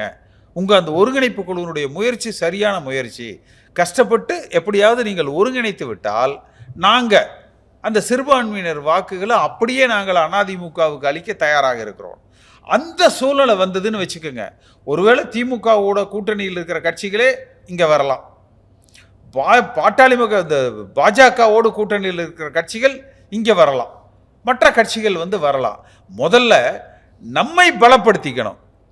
நீங்கள் ஒருவர் நோயாளியாக தோற்றமளிக்கிறாருன்னா எப்படி உங்களுக்கு என்ன மருந்து கொடுத்தாலும் அது நிற்காது இல்லை. முதல்ல நீங்கள் திடகாத்திரமானவராக நிற்கணும் இல்லையா? அது நின்னா தானே மற்ற சப்போர்ட் உங்களுக்கு வந்து கிடைக்கும். அப்போ நம்ம கட்சியை முதல்ல பலமாக நிறுத்தணும். அது நின்று அந்த நம்பிக்கை, இது தேர்தலில் ஜெயிச்சிரும்னு வந்தாலே 2 சீட்டு கொடுத்தா போதுங்க என்று வருவாங்க. அந்த தோற்றத்தை உருவாக்குவதற்கு எடப்பாடி பழனிசாமி தவறுகிறார். இல்லை, அந்த தோற்றத்தை எப்படி உருவாக்கணும்னு நினைக்கிறீங்க? முதல்ல கட்சி ஒன்னாகணுங்க. நான் சொல்றது பழைய கதைகள் எல்லாத்தையும் மறந்துட்டு எடப்பாடி பழனிசாமி ஒரு விதத்தில் சுயநலவாதியா கூட இருக்கலாம். நான் தாங்க முதலமைச்சராக இருக்கணும்னு வேணா அவர் கேட்கலாம். சரிங்க சார், ஒரு ப்ராக்டிக்கலாகவே பேசுவோமே. இப்போ ஓபிஎஸ்ஸை இணைக்கணும்னு சொல்கிறீங்க. ஓபிஎஸ் இந்த அதிமுகவோட அல்லது எடப்பாடியோட இணைவதன் மூலமாக அவங்களுக்கு என்ன கெயின், என்ன லாபம் இருந்துரும், என்ன ஓட் பேங்க் அவங்களுக்கு? யாருக்கு? நானும் திரு புகழேந்தியும் அதிமுக அதில் யாருக்கு இதில் என்ன பலம் பலகீனம்? இப்போ நீங்கள் எடப்பாடி பழனிசாமிக்கு என்ன பலம்னு கேட்குறீங்க. நீங்கள் இப்படி வச்சுக்கோங்க, எடப்பாடி பழனிசாமி என்பவர் தனியாக போய் நிற்கிறாருன்னு வச்சுக்கோங்க, அவருக்கு என்ன பலம் இருந்துருன்னு நீங்க நினைக்கிறீங்க? இல்ல, நீங்க இப்ப ஓபிஎஸ் பேசுறது ஒரு கட்சி அமைப்பு தான் பலமானது, அந்த புள்ளி தனி மனிதர்கள் அல்ல. ஏன்னா ஆனானப்பட்ட ஜெயலலிதா அம்மாவே, அதாவது அந்த செல்வாக்குடைய ஒரே தலைவர் அதிமுக புரட்சி தலைவர் எம்ஜிஆர். அவர் திமுக இருந்து வெளியே வந்தார், கட்சி ஆரம்பிச்சாரு, ஜெயிச்சாரு, தொடர்ந்து ஜெயிச்சாரு, ஆட்சி அமைத்தார். ஜெயலலிதா அம்மா கூட அந்த கட்சியில் ரெட்டலை சின்னம் முடக்கப்பட்டு ஜே என்ற அணிகள் அமைந்த பொழுது அவர் வென்றது 27 தொகுதி தான். அப்ப எடப்பாடி பழனிசாமி என்ன ஜெயலலிதா அம்மாவோட செல்வாக்கு மிக்க தலைவரா? அவர் எப்ப திருப்ப ஜெயலலிதா அம்மா ஆட்சி அமைத்தார்? 91 ஒன்றிணைக்கப்பட்ட அதிமுக, காளிமுத்தும் ஆரம் வீரப்பனும் சின்னமும் முக்கியமான இல்ல, இவர்கள் ஜெயலலிதா அம்மா பர்சனலா தாக்கலையா? இல்ல ஆரம் வீரப்பன் என்ன ஒவ்வொரு தொகுதிக்கு 1 லட்சம் வாக்கு வச்சிருந்தாரா? இல்லையே. காளிமுத்து என்ன பெரிய இதா வச்சிருந்தாரா, வாக்கு வங்கி வச்சிருந்தாரா? இல்லையே. எதுக்கு? பர்செப்ஷன். எம்ஜிஆர் கட்சி அதே தோற்றத்தோடு, அதே பொலிவோடு, அதே கட்டமைப்போடு இன்றைக்கு தேர்தலை சந்திக்கிறது என்கிற அந்த கட்டமைப்பு உருவாக்கப்பட வேண்டும். இவர் 1000 பிரசாந்த் கிஷோரை கூட்டிட்டு வரட்டுங்க, எத்தனை ஆயிரம் கோடி வேணாலும் வாரி வழங்கட்டுங்க, கூட்டு வர்றா. ஆனால் ஒன்றுபட்ட அதிமுகவை வலிமையாக உருவாக்கி கட்டமைத்தால் தேர்தலில் வெல்லுகிற வலிமையை அதிமுக பெறும். நீங்க சில விஷயங்கள் வாதத்துக்கு சரியா இருக்கலாம், அது வாதம் அல்ல, விதண்டாவாதம். நீங்கள் இந்த இயக்கம் வெற்றி பெற வேண்டும் என்றால் ஒன்றுபட்ட அதிமுக தேவை. 2016 உங்க விஷயத்துக்கு வந்துட்டேன் நான். 2016 நோய்வாய்ப்பட்டு அம்மா கையில் அப்படி ஆடுது, நடக்க முடியாது, லிஃப்ட்டில் தான் கொண்டு வருவோம் பிரச்சாரத்துக்கு மேலே ஏற்றி. புதுச்சேரி இன்சார்ஜாலாம் இருந்த நேரம். எப்படி இந்த எலெக்ஷனில் ஜெயிக்க போகிறாங்க? ஒரு பக்கம் டாக்டர் அன்புமணி ராமதாஸ் ஆகிய நான் அப்படின்னு மைக்க போட்டு முதலமைச்சர் ஆவன ஆரம்பிச்சிட்டார். இந்தியா முன்னேற்றம், இந்தியா கூட்டணி எல்லாரும் ஒன்றா சேர்ந்து கேப்டன் விஜயகாந்த் அண்ணன் வைக்கவும் சேர்ந்து சொல்லிட்டார். விஜயகாந்த் தான் நாங்கள் முதலமைச்சராக, மக்கள் நல கூட்டணி ரெண்டு பக்கம் நிற்கிது. ஆனால் அந்த தலைவி பார்க்குறாங்க, சிரிக்கிறாங்க. ரைட்டு, நீங்கள் முதலமைச்சர் போ, அனௌன்ஸ் பண்ணிக்கிட்டீங்க, நான் பார்க்குறேன், எனக்கு தெரியும்னு சொல்லி புரட்சி தலைவி அம்மா, சேகு தமிழரசன் குடியரசுக் கட்சி, நம்ம தனியரசு அவர் கொங்கு கட்சி, அப்புறம் தமிமுன் அன்சாரி, கருணாஸு உங்களுக்கு தெரியுது, சரத்குமார், எல்லாத்தையும் கூட்டு சின்ன சின்ன கட்சியெல்லாம் ஒருங்கிணைச்சு ரெட்டலை சின்னத்திலே நில்லுங்கப்பான்னு சொல்லி நிற்க வச்சு கூட்டணி இவங்களே ஃபார்ம் பண்ணுறாங்க. ஃபார்ம் பண்ணி அழகாக அட்டகாசமாக ஜெயிச்சிட்டாங்க. அந்த தேர்தலில் ஜெயிச்சாங்களா இல்லையா? அப்போ சொன்னாங்க, நான் ஜெயிக்கிறேன், எதிரிகள் யாரும் இங்கே முதலமைச்சர் ஆக முடியாது, நான் பார்க்குறேன்னாங்க. திரு மோடிக்கிட்டேயும் அதே தான் சேலஞ்ச் பண்ணாங்க, நான் பிரதம மந்திரி மோடியா லேடியான்னாங்க. அந்த கட்சி எல்லாம் போயிடுச்சு திருப்பதி சார். இப்போ நீங்கள் விஜய்ன்ற ஒரு கட்சி நேற்று ஆரம்பிக்கப்பட்டது. விஜய் நாளைக்கு எந்த இடத்துக்கு வரார், எப்படியெல்லாம் போகிறாருன்றது அந்த கணிப்புக்கு வரல. அவர் நல்லா மேலே வரட்டும், எனக்கும் அந்த ஆசைகள் உண்டு, வரட்டும். ஒரு புதிய இளைஞர் உள்ளே வரார், அவர் களத்தில் இறங்குறார், இளைஞர்கள் பட்டாளம் வரவேற்கிறது. சிங்கநேர் இளைஞர்கள் தலைவருக்கு எப்படி கூறினார்களோ அப்படி ஒரு கூட்டத்தை ரைட் ஓகே வரட்டும், நான் வேணாம் இல்லை. ஆனால் அனைத்து இந்திய அண்ணா திராவிட முன்னேற்ற கழகத்தை பற்றி விஜய் பேசவில்லை. நாங்கள் மகிழ்ச்சியாக இருக்கோம், எங்களை பற்றி ஒன்றுமே தப்பாக பேசலவர், எங்கள் ஆட்சி அவர் ஏற்றுக்கிட்டாருன்னு எந்த முட்டாளாவது சொல்லுவானா? நீ சொல்லுங்க, தெரியாமல் கேட்குறேன். எப்போது வளர்ந்த கட்சி, ஆட்சியில் இருந்த கட்சி, 33 வருஷம் தொடர்ந்து ஆட்சி நடத்திய கட்சி, தலைவரால் உருவாக்கப்பட்ட இயக்கம், அம்மாவால் வளர்க்கப்பட்ட இயக்கம், பரிணாம வளர்ச்சியில் அதிமுக விட்டால் கட்சி இல்லை, அதிமுக இந்திய அரசியல் வானில் கொடிகட்டி பறக்கின்ற இயக்கம். என்ன பதில் சொல்லியிருக்கணும்? நீங்கள் பதில் என்ன சொல்லியிருக்கணும்? விஜய் கட்சி ஆரம்பிச்சிட்டார், வாழ்த்துக்கள். ஆனால் எங்கள் பின்னாடி தான் வரணும், அதிமுக தான் தலைமை ஏற்கும், புரட்சி தலைவி அம்மா வளர்த்த இந்த இயக்கம் நாங்கள் நடத்திட்டு போகிறோம், எங்கள் தலைமை ஏற்று அவரும் வருவார், பின்தொடர்வார்னு சொல்லியிருக்கணும். சொல்லலையே சார். அதனால் என்ன பண்ணிட்டார் அவர்? ஏடிஎம்கே கூட்டணி இவங்க ஆரம்பித்த உடனே எங்கேயாவது நம்ம தவறி கீழே விழுந்துருவோமோ. ஏன்னா பழனிசாமி நீங்கள் கேட்டுக்கிட்டே இருக்கீங்க அந்த கேள்வி ரொம்ப நேரமாக. அதிமுக விஜயோட போகுதுங்கிற ஒரு பெரிய ஒரு பிம்பமை ஏற்படுத்திட்டா அதோட விஜய் காலி. விஜய் தூக்கி நீங்கள் நிறுத்த முடியாது. புது ஓட்டர்ஸும் மற்றவங்களும் லைக் பண்ணுற அத்தனை பேரும் விஜய்க்கு ஒரு ஓட்டும் போட மாட்டாங்க. 10 தோல்வி பழனிசாமியோட விஜயும் சேர்ந்து காகித ஓடம் கடலை மேலே போவது போலே மூவரும் போடும். இல்ல அவர் சொல்றது அதிமுக கரைஞ்சு போயிடும் அப்படின்றாரு. எது விஜய் வந்தா அதிமுக கரைஞ்சு போயிடும், விஜய் வந்து ஒட்டுமொத்தமா கட்சியை டேக் ஓவர் பண்ணிடுவாரு அப்படின்றது அவரோட. யார் வேணாலும் கூட்டணிக்கு வரட்டும் சார், யாரோட இந்த கட்சி கூட்டணியில் இல்ல. நாங்க விஜயகாந்தோட எடுத்துங்க. இவர் பழனிசாமி எதிர்க்கிறார், நானும் எதிர்க்கிறேன். பாரதிய ஜனதாவுடைய கொள்கையை நாங்கள் ஒத்துக்கிறது இல்லை. அந்த கட்சியோட கூட்டணி இல்லையா அதிமுக இருந்தது இல்லையா? பாராளுமன்றத்தில் இவங்களையெல்லாம் இந்த இந்திய நாட்டுக்கு அறிமுகப்படுத்தினது யார்? அம்மா தானே. பாட்டாளி மக்கள் கட்சியை அறிமுகப்படுத்தினது அம்மா தானே. டெல்லி நாடாளுமன்றத்துக்கு ரெப்ரசன்டேட்டிவ் கொடுத்தது என் தங்கை ஜெயலலிதான்னு சொல்லலையா ராமதாஸ்? சொல்லுங்க, அவர் சொன்னார்ல டாக்டர் ஐயா. அப்படி வைகோ அண்ணனுக்கு கொடுக்கலையா? இப்படி எல்லாத்துக்கும் நான் என்னோட கேள்வி விஜய்ல நீங்க கேட்கறதே. இப்ப விஜயகாந்த் எடுத்துக்கங்க, அதிமுகவோடு இணைந்த பிறகுதான், கூட்டணிக்கு வந்த பின்னாலதான் எதிர்கட்சி தலைவராக அந்த அந்தஸ்து அவருக்கு கிடைச்சது. அப்ப அதிமுகவால் அந்த கட்சிக்கு ஒரு பெரிய அங்கீகாரம் வந்து கிடைக்கப்பட்டது. ஏன் அடுத்த தேர்தல் அது வேண்டான்னு அம்மா முடிவெடுத்தாங்க? அப்ப அதிமுக வாக்குகள் சிதறிவிடக் கூடாது, அதை நம்ம கட்டுக்கோப்பாக வைத்துக்கொள்ள வேண்டும் என்பதற்காக அதை தொடர்வதே அவர்கள் விரும்பல. சட்டமன்றத்தில் அவங்க பதிவு செஞ்சாங்க, எனக்கு தேமுதிகவோடு கூட்டணி வைப்பதில் விருப்பம் இல்லை. இதை இங்கே உட்கார்ந்துருக்காங்க பாருங்க, இந்த முன்னாள் அமைச்சர்கள், இவங்க எல்லாரும் என்னை வற்புறுத்தியதற்காக மட்டுமே இது சட்டமன்றத்தில் பதிவாயிருக்கு. எப்பயுமே விரும்புறது இல்லைங்க. இவர்கள் எல்லோரும் என்னை வற்புறுத்தியதற்காக மட்டுமே நான் ஏற்றுக்கொண்டேன், இது சொன்னாங்களா இல்லையா? அதே லாஜிக் தான் இன்றைக்கு விஜய். இந்த லாஜிக் திமுகவுக்கு பொருந்தாதா? இப்போ திமுகவில் இவ்வளவு அலையன்ஸ் இருக்காங்க, இவ்வளவு கட்சிகள் இருக்காங்க, பட் திமுக அப்படி எது கரையவே இல்லை. நான் உங்களுக்கு அருமையான பதில சொல்றேன், சொல்லுங்க. திராவிட முன்னேற்ற கழகத்துக்கு நேர் எதிரி பாரதிய ஜனதா கட்சி, காங்கிரஸுக்கு நேர் எதிரி இந்திய திருநாட்டில் பாரதிய ஜனதா கட்சி. வைகோ அண்ணன் பிஜேபி ஒத்துக்கிறது இல்லை, தோழர் திருமா ஒத்துக்கிறது இல்லை, ஆக முஸ்லீம் லீக் ஒத்துக்கிறது இல்லை, கொங்கு வேளாளர் ஒத்துக்கிறது இல்லை. அங்கே இருக்க எல்லாருமே ஒரே கொள்கை கோட்பாட்டோடு நிற்கிறாங்க சார். பிஜேபி ஒத்துக்க மாட்டேன்னு சொல்லி இங்கே என்ன நடக்குது? நான் ஓப்பனாகவே யாரும் சொல்ல மாட்டாங்க, சொல்கிறேன்.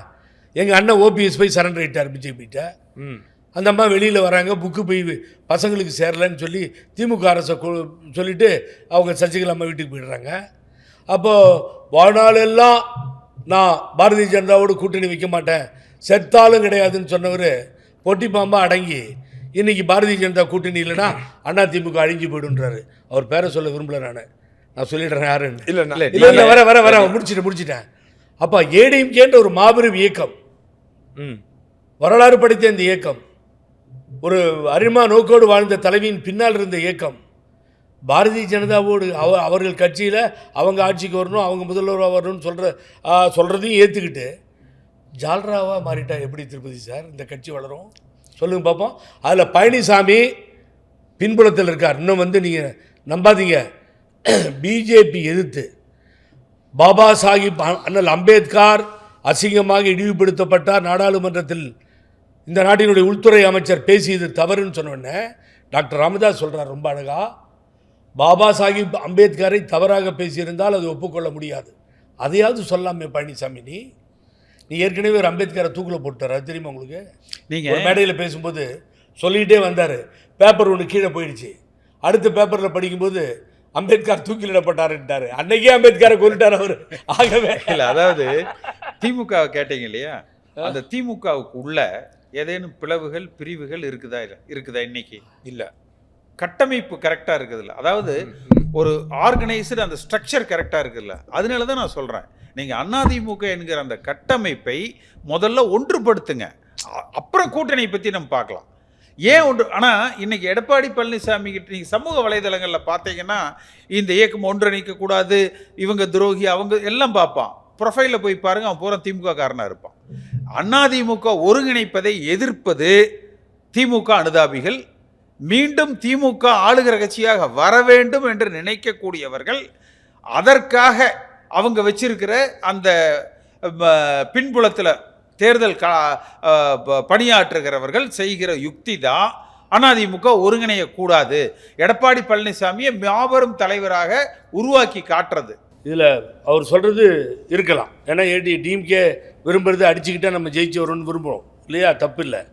ஆனால் பல பேரை நான் பார்க்குறேன், திராவிட முன்னேற்ற கழகத்தினுடைய தோழர்களே, சார் நடுவில் வந்து பிஜேபி வந்துட போகுது சார், சார் தயவு செஞ்சு விட்டு கொடுத்துடாதீங்க சார், எப்படியாவது எல்லாத்தையும் சேர்த்து ஃபைட் பண்ணுங்கன்னு சொல்லக்கூடிய திராவிட முன்னேற்ற கழகத்தினரையும் நான் பார்க்கிறேன். இங்கே தேசிய கட்சி உள்ளே வந்துடக்கூடாதுன்ற மனப்பக்குவத்தில் இருக்கின்ற நல்லெண்ணம் படைத்தவர்கள் அதை சொல்லி கொண்டு தான் இருக்கு. இதுக்கு இணைப்பு மட்டும்தான் தீர்வா? ஒருவேளை இணைப்பு இல்லாமல் அதிமுக பாஜகவோட கூட்டணி போகிறாங்க அப்படின்னா அவங்களுக்கு வெற்றி சாத்தியப்படாதா? அப்புறம் அதிமுக என்கிற கட்சிக்கு சிவசேனா என்னாச்சு மகாராஷ்டிரால? அஜித் சார் நீங்க அவ்வளவு போக வேணாம் சார். இன்னைக்கு பாட்டாளி மக்கள் கட்சி என்னாச்சு? இல்ல கரெக்ட். நீங்க யாரு போய் பாஜகவோட சேர்றாங்களோ அவர்கள் 2ஆக 3ஆக உடைக்கப்படுவார்கள். நீங்க நான் இந்த கேள்வி வருது அப்படின்னா, நீங்க இணைக்கணும் சொல்லப்படுகிற கட்சிகள் ஒன்றான அமமுக திரு டிடிவி தினகரன் ஒரு பேட்டியில சொல்றாரு, அதிமுக கொஞ்சம் கொஞ்சமாக அழிஞ்சிட்டு வருது, அது மீண்டு வரணும், திரும்ப உயிர் பெறணும் அப்படின்னா தேசிய ஜனநாயக கூட்டணியில் சேரணும், இடம்பெறணும் அப்படின்னு சொல்கிறாரு. இதில் தினகரன் வந்து அதிமுகவில் இணையணுமா, அதிமுக போய் அமமுகவில் இணையுமா? லாஜிக்காக சொல்லுங்கள். தினகரன் தான் இணையணும். அப்போ அந்த அதிமுகவினுடைய தலைவர் என்ன சொல்லணும்? இப்போ எல்லாரும் வாங்க, எல்லாம் இணைஞ்சு பணியாற்றலாம். அம்மா வளர்த்த இயக்கம், புரட்சித் தலைவர் உருவாக்கிய இயக்கம், நாம் ஒற்றுமையாக பணியாற்றி ஆளுகிற கட்சியாக நம்ம கட்சியை கொண்டு வரலான்னு இவர் அழைக்கணும், இவர் முயற்சிகள் எடுக்கணும். அப்போ தினகரன் பாஜக ஆதரவு நிலைப்பாட்டிலையோ இல்லை வேற மாதிரி அவர் பேசிட்டு போனார்னா அந்த பழி பாவம் அதிமுகவுக்கு வருமா? இல்லைங்க, அழைத்தாங்க, அவர் தான் போகல என்று சிந்திப்பாங்கல்ல. நீங்கள் ஏன் அதை மாட்டேன்னு சொல்கிறீங்கன்னு கேட்குறேன். நீங்கள் தினகரன் அவர் வரல, அவர் மேலே இருக்கிற ஃபெரா வழக்குகள், ஃபெமா வழக்குகள், அவங்க குடும்பத்துடைய சொத்துக்கள் பாதுகாத்துக்கிறதுக்கு அவர் அங்கே பாஜகவோட போனார்னா போகட்டும். அந்த தினகரன் என்னைக்கு வெற்றி பெற்றார்?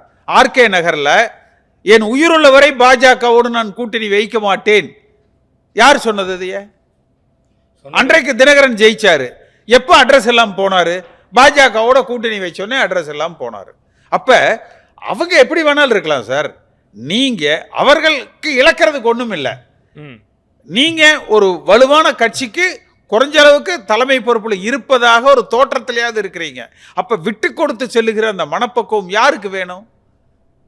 எனக்கு தெரிஞ்சு ஜெயலலிதா அம்மா 96, 97 காலகட்டத்திலையும் சரி, 90கள்லையும் சரி, ஆட்சிக்கு வருவதற்கு அந்த 88, 89லையும் சரி, பல பேரை, ஆரம் வீரப்பனை விடவாங்க ஜெயலலிதா அம்மாவை எதிர்த்தவர்கள், காளிமுத்தை விடவாங்க ஜெயலலிதா அம்மாவை அசிங்கமாக பேசுகிறவங்க, ஏன் எல்லோரையும் அரவணைத்தார்? அவங்க வரலின்னு போனால் பரவாயில்ல. இப்போ ஜாஜே அணி இணைஞ்சது, ஜாஜே அணி வந்து இணைஞ்சது. அன்னைக்கு பல பேர் வரல. நான் அன்னைக்கு வந்து சட்டமன்ற உறுப்பினர், நாங்கள்லாம் முயற்சி எடுத்து இணைச்சோம். அன்னைக்கு ஆரம் வீரப்ப வரல, காளிமுத்து வரல, பல பேர் வரல. ஆனால் அந்த இணைப்புக்கு பிறகும் அவங்களை எல்லாம் தனித்தனியாக தொடர்பு கொண்டு அம்மா கொண்டு வந்து இணைச்சாங்க. எதுக்கு? பர்செப்ஷன். இல்லை, இப்போ அவர் கேட்ட கேள்வி அருமையான கேள்வி. அன்வர் ராஜாவை இணைச்சிக்கிட்டாங்க, கரெக்டு. அப்போ ஏன் கேசி பழனிசாமி ஒத்துக்க மாட்டேன்றீங்க? அப்போ என்ன புகழேந்தியை ஒத்துக்க மாட்டேன்றீங்க? ஸோ அப்போ அவர் உங்களை இப்போ அழைச்சாருன்னா நீங்கள் போய் சேர்றதுக்கு தயாராக இருக்கீங்க ரெண்டு பேரும்? சார் அடைக்கணும்னு தானே விரும்புகிறோம் நம்ம. சார் நாங்கள் வந்து இன்னைக்கு அதிமுக தான் சார் சொல்கிறோம். எல்லாரும் இல்லை, இவ்வளவு விமர்சனம் திரு எடப்பாடி பழனிசாமி மேலே வச்சுட்டு இப்போ அவர் அழைச்சாருன்னா நான் போய் சேருவேன் அப்படின்றது ஒரு முரணா இல்லையா? சார் நீங்கள் எடப்பாடி பழனிசாமியை எதிர்ப்பது வேறு, அதிமுகவை எதிர்ப்பது வேறு. நாங்கள் அதிமுக என்கிற கட்சிக்கு எதிரானவர்கள் அல்ல. ஸோ உங்கள் எதிர்ப்புன்றது தனிப்பட்ட எடப்பாடி பழனிசாமி, அதுவும் கூட அவரது செயல்பாடுகளில் இருக்கிற குறைகளை, இந்த குறைகள் நிவர்த்தி செய்யப்பட்டால் மட்டும்தான் இந்த இயக்கம் வலுப்பெறும் என்கிற அந்த உயரிய நோக்கத்தோடு சொல்றமே ஒழிய அதிமுகவுக்கு நாங்கள் எதிரிகளோ முதல்ல வந்து எதிரிகள் இல்ல. அதிமுக ஆள வேண்டும். அப்படி ஆளுங்கட்சியாக அதிமுக உருவெடுக்க எடப்பாடி பழனிசாமி இதை செய்யணும், இதை அவர் செய்ய தவறுகிறார் என்பதுதானே எங்களுடைய அவருடைய இதிலிருந்து அறிவாற்றல்னு சொல்லுவாங்க. ஆராய்ந்து இந்த கட்சிக்கு நான் பர்மனெண்ட் இல்லை, இந்த கட்சியினுடைய பொதுச் செயலாளர் இல்லை, நான் பர்மனெண்ட்டாக இல்லை. அவர் அடிக்கடி சொல்லிக்கிறார், தொண்டன் மேலே வரலாம், பொதுச் செயலாளராக வரலாம், முதலமைச்சராக வரலான்னு சொல்கிறார். அது மாதிரி இதுக்கு இயக்கம் பொதுவானது, தொண்டர்களுக்குரிய இயக்கம், தலைவரால் உருவாக்கப்பட்டது, அம்மாவால் வளர்க்கப்பட்டது. ஒரு ஓரமாக நின்றுட்டு இருந்த நம்மளுக்கு அந்த சசிகலான்ற சின்னம்மா கொடுத்த லைஃப்பில் மேலே வந்துட்டோம். நம்ம இதையெல்லாம் உணர்ந்து அவரும் தன்னைத்தானே சாதாரண மனிதராக நினைக்கும் பொழுது தான் இது ஒன்றுபடும் சார். இப்போ அவர் நினைக்கிறதுலாம் அதுக்கு முதலாளியாக நினைக்கிறார். சரி, இதை ஒன்றுபடணும் அப்படின்னு நினைக்கிறதுல திருமதி சசிகலாவோட பங்கு என்னவா இருக்கு? அவங்க நான் வந்து அவர் பதில் சொல்ல வேணாம், நானே சொல்கிறேன். ஏன்னு கேட்டிங்கன்னா, அவங்களோட மிகவும் பயணித்தவன் அதிகமாக. அப்போல்லாம் அவர் டிவியில் உட்காந்து திட்டுவார். அவங்களே ஒரு நாள் சிறையில் யாருன்னு கேட்டுன்னு அந்த கதையெல்லாம் அவர்கிட்ட சொன்னேன். சசிகலா அந்த கதையெல்லாம் அவர்கிட்ட சொல்லியிருக்கேன். நான் அவங்கள வந்து சிறையிலேருந்து வந்த பின்னாடி 4 முறை சந்தித்தேன். தேதி வாய்ஸாக சொல்ல முடியும். எங்கள் கூட சத்யா ஸ்டுடியோ திருமதி ஜானகி அம்மாள் பேரன் விஎன் ஜானகி முன்னாள் முதல்வருடைய பேரன் குமார் கூட இருந்தார். 4 முறை சந்தித்து பேசினேன்னு பல விஷயங்கள் அவங்க கூப்பிட்ட உடனே ஊனுவாங்க. ஆனால் ஒருங்கிணைப்பு குழுவை சேர்த்து லெட்டர் அனுப்பிச்ச பின்னாடி எல்லாரோடையும் உட்காந்து பேசுகிறேன்னு சொல்கிறாங்களே தவிர, முதல்ல இவங்கெல்லாம் ஒருங்கிணைப்பதற்கு ஒரு வழிக்கு போகணும். இல்லை திருப்பதி சார், நீங்கள் ஆரம்பத்தில் எடுத்தீங்க, விட்டுட்டீங்க. முதல்ல இவங்க களம் இறங்கணும். என்னைக்கு காலமெல்லாம் சேர்த்து வைப்பேன்னா படு பாதாளத்துக்கு போயிட்டு இருக்கோம் சார். இல்லை, அதுதான் கேட்குறேன். அவங்க தரப்புல இருந்து என்ன முயற்சி? இல்லை, தரப்புல இருந்து இவங்க என்ன சொல்கிறாங்க, சேர்த்து வைக்கிறேன்னு சொல்கிறாங்க. இது இவங்க கதை சிறையிலேருந்து வெளியில் வந்த நாள்லேருந்து அதுதான் ஓடிக்கிட்டு இருக்கு சார். ஒரு நலிந்தோ ஒரு என்ன சொன்னேன், கொஞ்சம் பேரை வச்சு காலத்தில் ஜார்ஜியா அணி இணைஞ்சது. அப்புறம் ஆரம் வீரப்பன், காளிமுத்து இதெல்லாம் தனித்தனியா அம்மா பேசிப்பார். நீங்க முதல்ல பகிரங்கமாக இணைப்பதற்கு இவர் முயற்சி. இவர் தான் சொல்றாரு, நிறைய நேரம் சொல்லியிருக்காரு இல்லையா, இணைப்புக்கு நான் தயாரா இருக்கேன், கட்சியில இருந்து வெளியே போனவங்க எல்லாரும் வாங்க, நான் உங்களை ஏத்துக்கிறேன், ஒரு சிலரை தவிர, குறிப்பா பாகிஸ்தான் அவர் எடப்பாடி பழனிசாமி சமீப காலங்களில் நான் கவனிக்கிறதே, தலைமைக்கு விசுவாசமாக இருப்பவர்களுக்கு பதவிகள் தேடி வரும். தலைமைக்கு விசுவாசமா இல்ல, அதிமுக என்கிற கட்சிக்கு விசுவாசம். அதை அவர் புரிஞ்சுக்கணும். நாங்க அப்ப இன்னைக்கு நாங்க வந்து எம்ஜிஆருக்கு விசுவாசமானவர்கள். அவர் தலைமைன்னு சொல்றது கட்சி தலைமை இல்லையா? யாரு எடப்பாடி பழனிசாமிக்கு விசுவாசமானவர்கள் சொல்றாரு. அல்ல, விசுவாசிகள் யார சொல்றாரு தெரியுங்களா? நான் பேரை சொல்ல விரும்புறேன். இல்ல, சீரியஸா இன்டர்வியூ போய் நாங்க பொள்ளாச்சியில கற்பழிப்பு கேஸ்ல ஒருத்தர் மாட்டிக்கிட்டாரு. அவர் விசுவாசமானவர். மலேசியாவிலிருந்து ஒரு பொண்ணு வந்து, நான் பிஆர்ஓவாக இருந்த மலேசியாவில் என்னை கற்பழிச்சிட்டாங்கன்னு கதறி அழுதா ஒரு லேடி. அவர் இன்னும் பெரிய போஸ்டிங்கில் தான் கட்சியில் இருக்கார். அவர் கட்சிக்கு விசுவாசமானவர். இருங்க வராரு. கன்விக்டட் ஒருத்தர், ஒரு சட்டமன்ற உறுப்பினர், 2 பேர். அவங்க இந்த கட்சியில் பெரிய போஸ்ட்டில் தான் தொடர்ந்து இருக்காங்க. அவர்கள் விசுவாசமானவர்கள். சிபிஐ கேஸு, ஃபெரா கேஸு, இடி கேஸு இதெல்லாம் ஃபேஸ் பண்ணிட்டு ஜெயிலுக்கு போக வேண்டிய நிலைமையில் இருக்கவங்க கட்சிக்கு விசுவாசமாக இருக்காங்க. எங்க 7 தொகுதியில் டெபாசிட் போயிடுச்சு. அந்த மாவட்ட செயலாளர்களுக்கு யோகிதை அருகதை இல்லை, டெபாசிட் போக வச்சுட்டாங்க. அவங்களை இவரால் எடுக்க முடியல. ஆய்வுக்குழு நடத்தி அவர்கள் விசுவாசமானவர்கள். 13 இடத்துல 3வது இடத்துக்கு போயாச்சு. அண்ணாமலை போட்டு கிழிக்கிறாரு. அவர்கள் விசுவாசமானவர்கள். தொடர் தோல்விக்கு காரணமான நிர்வாகிகள் விசுவாசமானவர்கள். அம்மாவுக்கு சொத்தை கொடுத்துட்டு 11 வருஷம் நாயா கோர்ட்டு கலைஞ்சிட்டு எத்தனை வழக்குகளை சந்திச்சு ஜெயிலுக்கு போயிருப்பேன். நான் வந்து விசுவாசமானவன் இல்லையான்னு இவருக்கு நான் தெளிவுபடுத்தணும். ஏன்னா சமீபத்தில் அவரோட பேட்டியில எல்லாம் பார்த்தீங்கன்னா, தலைமைக்கு விசுவாசமா இருந்தா பதவி தேடி வரும்னு. அப்ப எடப்பாடி பழனிசாமி அதுக்கு தான் முன்கூட்டியே உங்களுக்கு நான் சொன்னேன். தலைமைங்கிறது ஒன்று தன் கட்சியை ஆளுகிற கட்சியாக உருவாக்குற அளவுக்கு மக்கள் செல்வாக்கு பெற்றவராக அந்த தலைவர் இருக்கணும். அடுத்து எல்லா தொண்டர்களாலும் ஏற்றுக்கொள்ளப்படுகிறவர்களாக அந்த தலைவர் இருக்கணும். எல்லோரையும் பரந்த மனதோடு அரவணைத்து அனுசரித்து ஒருங்கிணைத்து செல்லுகிறவராக அந்த தலைமை இருக்கணும். இது அவர்கிட்ட இருக்கான்னு அவர் சுய பரிசோதனை செய்து பார்க்கணும். அது இல்லை, அம்மாட்ட அது இருந்தது. ஓப்பனாக சொல்கிறேன், அது அம்மாட்டது. நான் அம்மாட்ட பழைய காலத்துலேருந்து பார்த்துட்டேன் சார். என்னென்னு கேட்டிங்கன்னா, கோவன்றது கொஞ்ச நேரம் இருக்கும், கொஞ்சம் நாள் இருக்கும், அப்புறம் மறந்துடுவாங்க சார். உடனே கூப்பிட்டு அது யாராக இருந்தாலும் சரி, காகிதப்பூ மணக்காது, கருவாடு மீனாகாது, கறந்த பால் மடி போகாது, கிழக்கே உதிர்க்கும் சூரியன் மேற்கே உதிக்காது, காகிதப்பூ மணக்காது, இப்படிலாம் பேசுனவர் தானே காளிமுத்தண்ண. மேலே உட்கார வச்சு அழகு பார்த்தாச்சு இல்லை. எப்படிப்பட்ட விசுவாசமானவர்கள்! அண்ணல் அம்பேத்கருக்கு எதிராக குரல் கொடுக்காத ஒரு தலைவர் பின்னார் இருக்கின்ற அளவிற்கு இந்த தாழ்த்தப்பட்ட சமுதாயத்தை சார்ந்த சட்டமன்ற உறுப்பினர்கள் அதிமுகவிலே இன்றும் அவர்களை சட்டமன்ற உறுப்பினர்கள் என்று சொல்லிக் கொண்டிருக்காங்களா, தனபாலையும் சேர்த்து. கட்சி உருவிடுமா சார்? இது எங்கே போய் முடியும் நினச்சி பாருங்க. ஆகவே எதையுமே தீவிரமாக எதிர்க்கிறது இல்லை. நான் இப்படி வரேன், இவ்வளோ நேரம் இவர் சொன்னார்ல திமுகன்னு, இல்லை திமுக ஊழல் செஞ்சதா நீங்கள் சொல்கிறீங்கல்ல, யார் பழனிசாமி சொல்கிறாருல்ல, நேற்று கூட முந்தானத்தி கூட சொல்கிறாரு ஊழல் கட்சின்னு சொல்லி. எடுங்க, கொண்டு போய் டிவிஎஸ்சியில் கொடுங்க, கேஸை போடுங்க, சிபிஐ டைரக்ஷன் கேளுங்க. ஏன் கொடுக்க மாட்டேன்றீங்க? ஆதாரத்தை கொண்டு போங்க சார். எங்கே சரண்டர் ஆனீங்க நீங்கள்? ஆக இந்த இயக்கத்தை பற்றி கவலை இல்லை, தொண்டர்களை பற்றி கவலை இல்லை, இந்த இயக்கம் வாழ்வதை பற்றியும் கவலை இல்லை. அவருக்கு ஒரே கவலை, இவர் சொன்ன மாதிரி அவர் இந்த கட்சிக்கு தலைவராக இருக்கணும், இந்த இடத்துக்கு யாரும் வந்துடக்கூடாது. சேத்தா ஓபிஎஸ் வந்துடுவாரோ, சேத்தா சின்னமாக வந்துடுவாங்களோ, இதெல்லாம் சார் நாங்கள் அலைய வேண்டியதில்லை. டெல்லிக்கு அலைய வேண்டிய அவசியமே இல்லை சார். என்ன லாபம் டெல்லிக்கு அலைஞ்சு? நான் தமிழ்நாடு பூரா இருந்து லட்சக்கணக்கான ஃபோன் விடாதீங்கன்ற கட்சிக்காரன் விடாதீங்க, ரெட்டலையை முடக்க மீதியை பார்த்துக்கோ. இது ரெட்டலை மேலே இருக்க கோபமோ, தலைவர் உருவாக்கின அந்த வெற்றி சின்னத்து மேலே இருக்க கோபமோ இல்லைங்க, இல்லை, பழனிசாமி மேலே இருக்கின்ற ஒரு தனிப்பட்ட ஆத்திரமும் கோபமும் அத்தனை பேரும் ஒருங்கிணைச்சு நிற்கிது. அன்றைக்கே ஓபிஎஸ் அண்ணன் 10 பேருக்கு ஏஃபார்ம் பிஃபார்மில் சைன் பண்ணி 10 பேரை நிற்க வச்சுருந்தாருன்னா நாங்கள் டெல்லிக்கு அலைகிற வேலையே இல்லை, முடங்கியிருக்கு சார். இல்லை, உங்களுக்கு ஒரு தனிப்பட்ட கேள்வி. அதுக்கு முன்னால் ஒருங்கிணைப்பு குழுவோட அடுத்த கட்ட முயற்சி என்னவாக இருக்கும் சார்? ஒரு மீட்டிங் நடத்தணும் அசோகாவில், மீட்டிங் முடிஞ்சது, கூப்பிடுவாங்கன்னு பார்க்குறோம். அதில் உண்மையிலே சொல்லணுன்னா இன்னொரு உண்மையை பதிவு பண்ணுறேன். அவர் என்னை கோச்சிக்கிட்டாலும் பரவாயில்ல, புதிய தலைமுறைக்கு. யார்? ஜேசிடி பிரபாகரன் அண்ணன். நம்ம திருநாவுக்கரசனை கல்யாணத்துக்கு போயிருந்தோம், திருமணத்துக்கு ரிசப்ஷன் போய்கிட்டு இருக்கு, உட்காந்து சாப்பிட்டுக்கிட்டே இருக்கோம். திடீர்னு வந்துட்டார். யார்? எனக்கு வில்ல அவருக்கு வில்ல நானுன்னு வச்சுக்கோங்க, பழனிசாமி. உள்ளே வந்து உக்காண்டார். நான் முகத்தை திருப்பிட்டேன். இவர்கிட்ட என்ன பேசுகிறது இருந்தாலும் பேசுனேன். நான் பழனிசாமின்னா ஒரு புகழேந்தியும் கூப்பிட்டு ஆளுங்க தான் நாங்கள் ரைட்டு வைக்கணும். இவர் என்ன பண்ணார்? வந்துட்டோம், இப்போ எதிரில் இருக்கோம், அவர் ஒரு விஷ் பண்ணிடுற மரியாதைக்கு நான் அப்படின்னாரு. தயவு செஞ்சு போங்கன்னா ஒன்றும் தப்பே கிடையாது. அவர் என்ன, அவருக்கு நமக்கு சொத்தா பிரியல, கட்சி சண்டை தானே.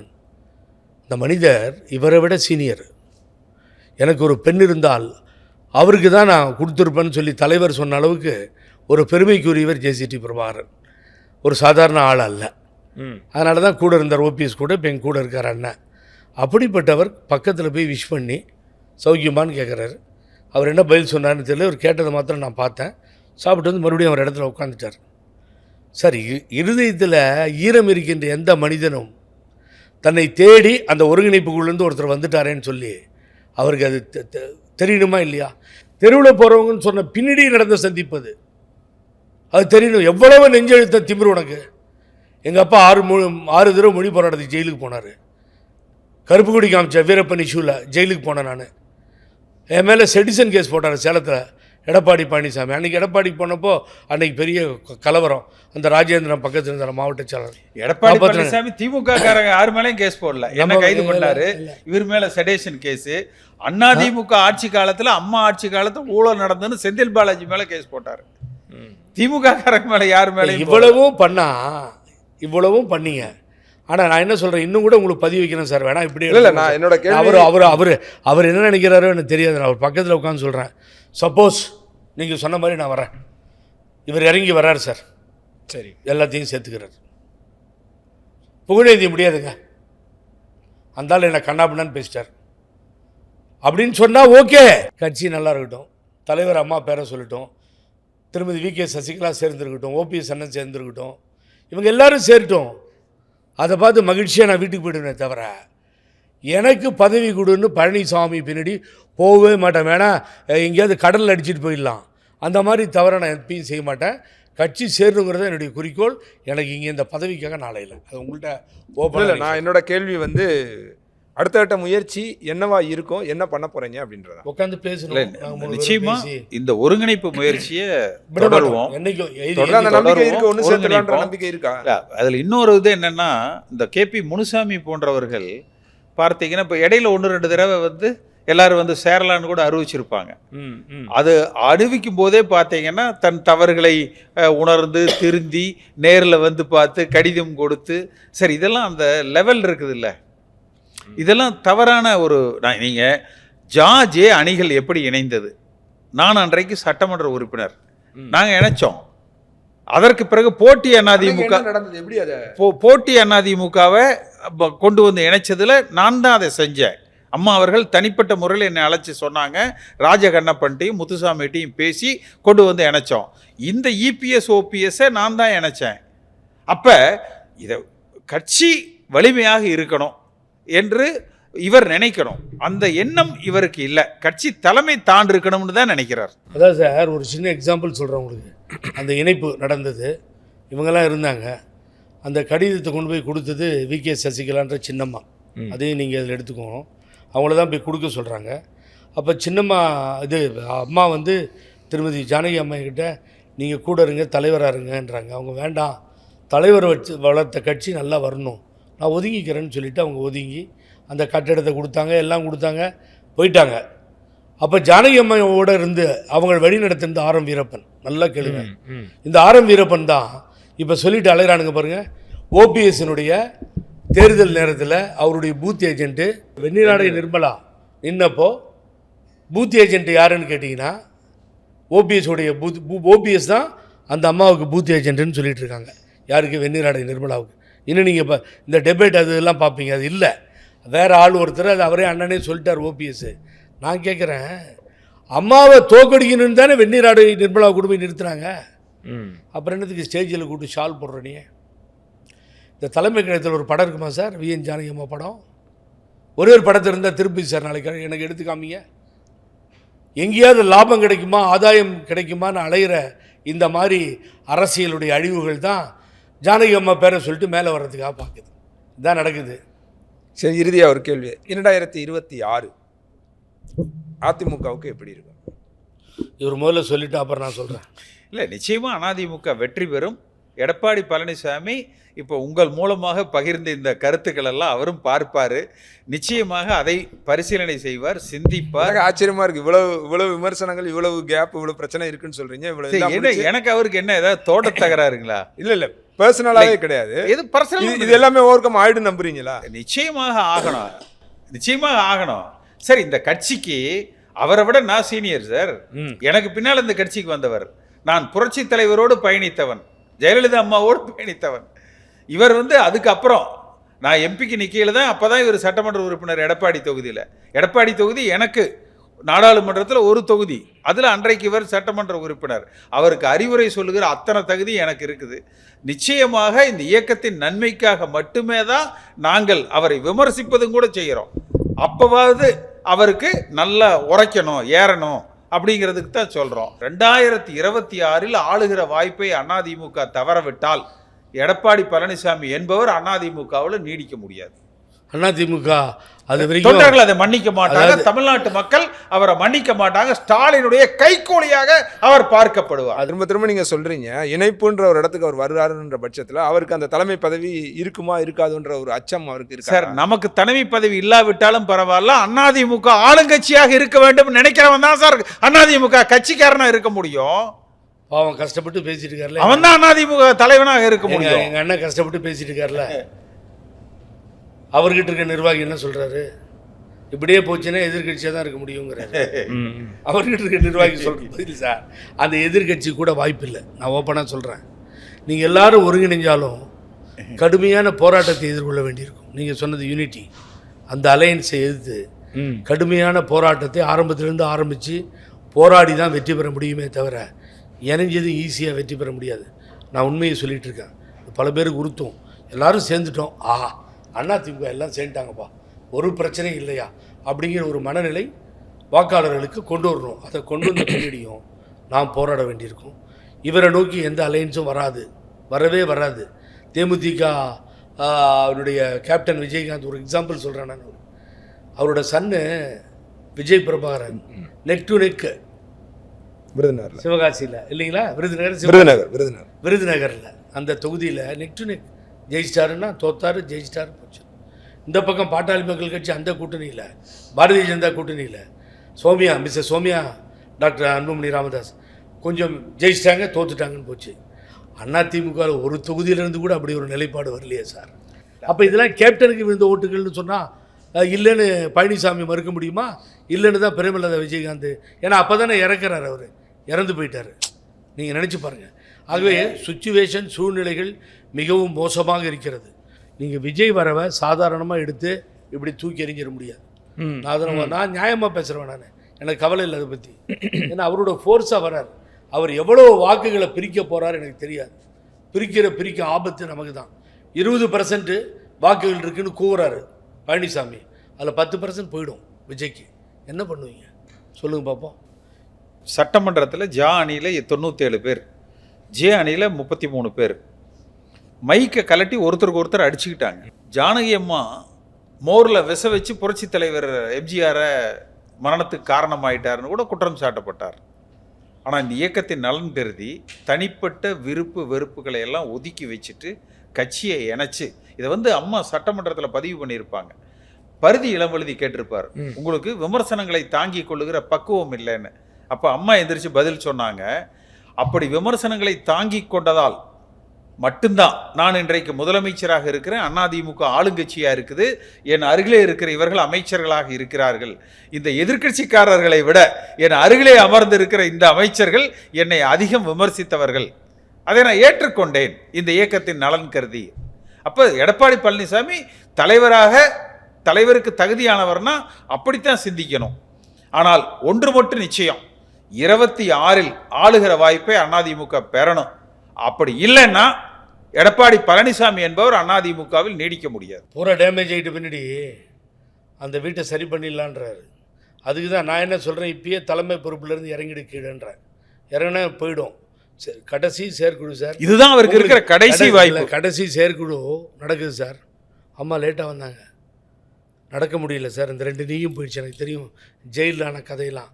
உள்ளே உட்காந்து பேசும்பொழுது சொல்கிறாங்க, ரொம்ப கஷ்டமாக இருக்குங்க, 165 சீட்டு வரணும்னு சொல்லி. யார் வேணாலும் நீ கேளுங்க, திமுக ஏடிஎம்கேல இருக்க லீடர் இரண்டாம் கட்ட தலைவர்களை கூட்டு கேளுங்க நடந்தா இல்லையான்னு. என்ன சொல்கிறாங்க, 65 இடங்கள் வரும், 65 இடங்கள் வரும் அப்படின்னு சொன்னாங்க. சென்ட்ரல் இன்டெலிஜென்ஸ் சொன்னிச்சு, நான் நம்பினேன். அப்புறம் ஃபோன் பண்ணி அவ்வளோ வராதுமா, ஒரு 130 135 தான் வரும். என்னடா கணக்கு மாறுது, ஏன் என்ன விஷயம்? அப்போது சொன்னாங்க, அவங்க சொன்னது அப்படியே சொல்கிறேன் உங்கள்கிட்ட. வெரி இம்பார்ட்டன்ட் நியூஸ் இது உங்களுக்கு, மீடியாவுக்கு. யாரை வேணாலும் கேளுங்க, எல்லா லீடர்ஸும் இருந்தாங்க இவங்க அத்தனை பேரும். அப்போ சொன்னாங்க, உங்கள் கட்சியிலேயே அங்கே இருக்கவங்க அவங்க காலை இழுத்து விட்டுட்ருக்காங்க, அவங்க ஜெயிக்க விடாமல் பண்ணுறாங்கம்மா அப்படின்னு ஒரு இன்டெலிஜென்ஸ் ரிப்போர்ட் எனக்கு வந்துச்சு. என்னான்னு பார்த்தேன், நான் அவங்கள பேரை சொல்ல கூட விரும்பலை சார். அவனுங்களெல்லாம் அப்படியே சொல்கிறாங்க.